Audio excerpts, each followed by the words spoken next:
but it's rare that you get an opportunity to actually build on the sea face, and this was one of them. However, when we went to site, it is a plot that is a part of a row house scheme that is sandwiched between two other buildings. So we just have a front and a back, that's the west and the east facades. And this is how they look before we went into it. We had various options of doing it, of raising it to the ground and starting, but we ended up scraping it to the bare bones because structurally it had become quite dilapidated.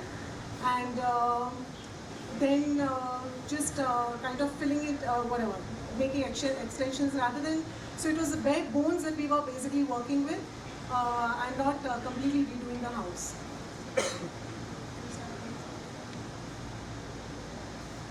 So the idea was to create new structural elements, jacketing the older columns, creating more slabs and structures as per requirement. And then the biggest entry was to make a portal right in front so that we could let one column go off the bottom and suspend the upper room from the portal above, which is what is seen in this particular slide, which shows how the upper room is swung from the thing above. So the idea was to how do you create volumes and spaces that are extrapolated from an existing structure and still make them meaningful with newer relationships or volumetrically with each other. Office has always been concerned about making spaces which are airy, better ventilated, and larger than what we see. There were certain elements like that big box, the wooden box, the pool, the light well, and there was a staircase block that was put and this white shell that comes out. So these kind of 6 elements actually go to form the newer way in which the newer relationships are established within the same structural grid that was offered to us. So that's what one would get. And the strength maybe of this house lies in the fact that how we were able to carve out newer relationships from our existing grid with these 6 elements. However, regardless of all the jugglery that was done in structure and everything, the primary idea was, of course, to capture the sea with its horizon. And that's what the house is simply about eventually. This shows how it looks from the front now with that, the wooden box that you see is the suspended bedroom upstairs. You can see the portal in this frame. This is from the entrance side where the sense of double height is again maintained. And you can see the service block that goes up in wood. This is from inside the house looking towards the sea, where you can see the bottom of the suspended wooden box and one of the columns that was jacketed and made circular so that to kind of release the corner space over there. We also added a slit that you can see on the left. So we took in light, we allowed light and ventilation to come all the way into the house at that point. This is looking back towards the other side, towards the entry side. On the right over here, you can see that other little green patch over there. That is another hole that we punctured in so that again we could get a sense of light right inside the house. Light, aeration, ventilation, extremely important.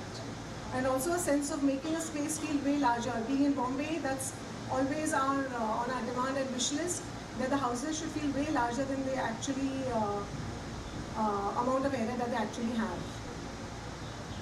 So you can see here how the other quad light gives very soft light to one of the study rooms and also feeds one of the powder rooms. The other interesting element that we felt in the house was a staircase that was kind of suspended from the roof, which comes down, cascades down in metal, MS sheets, and it doesn't touch the sides, it doesn't touch the bottom, and the entire stair is worked into it. Again with open treads so as to allow the volume to read as a singular space up there and ends up in a little puja room upstairs. This diagram was put specifically on the left one to show how the folded out elevation of that entire volume of the staircase works. When number of areas, it kind of starts peeling away also to become ledges, desks, niches. And the diagram on the right shows how efficiently, with the least wastage, the metal plate that was given to us was used. That shows the various staircase views and the element of how open it is and still reads as a volume, and then the element of the little neon stair rail just to make it more fun. This shows all the landings were made in glass to again keep the integrity of the black volume of itself. This is a shot taken from the top of the second floor, and you can see the second and the first floor landings. In this one, we are on the first floor landing in glass, where you can take off from the steps on the right, which go to the bedroom. And the left side shows the black staircase going down. In this one, you can actually see how the box from inside also has its own floating kind of a feel, and the steps that lead up to that bedroom. Layering scene spaces from one down to the other always help in creating this interaction between a singular house. There was also an insert of a little yellow bridge that was put in that volume in the core, in the other courtyard that we dug into, and that connects the two rooms. It was made in acrylic and glass because so as to not avoid stopping the light from entering in. This is one of the master bedrooms, which then overlooks into the sea, looks towards the sea. And the same wooden box that comes from outside starts coming into all the other parts of the room, interacting with the rooms in various levels. Like in this room, it shows how it interacts to become the desk, and starts almost becoming the factor that binds the whole house together.